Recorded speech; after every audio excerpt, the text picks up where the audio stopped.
1900 تقريبا 86 هو السنة الذي أسلم أخي الدكتور عبد الرحيم.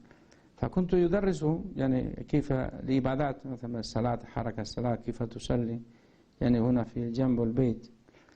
أمي كانت تنظر إلينا يعني كيف هذه الحركة عجيبة. ففي الليل اليوم الثاني سألت لأمي لأخي عبد الرحيم يعني كيف أنت يعني كيف تدرس أخوك أنطونيو هذه الأشياء، يعني كيف إيش هذا هو المعنى هذا.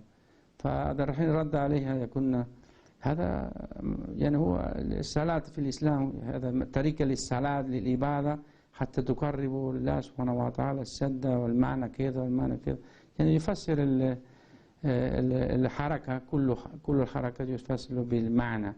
ففي الأخير هو كان بدأت أن تبكي وثم قالت له أنها عندما كانت صغيرة هنا في نفس المكان هذا، هي صغيرة كان أحيانا تمشي مع جدها للنوم في غرفة النوم مع جدها.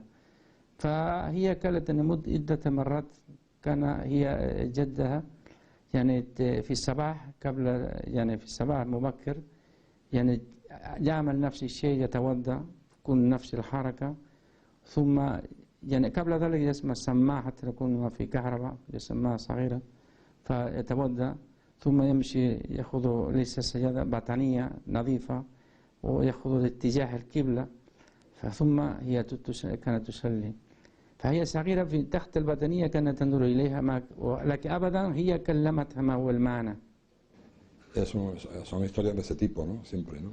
Historias de, o sea, humanas. تلك حكايات ذات بعد إنساني تدرك معها أن الإسلام لم يغادر هذه الأرض في يوم من الأيام رغم كل المضايقات والملاحقات التي تعرض لها من بقي من المسلمين. لما عرفت إسبانيا الحرية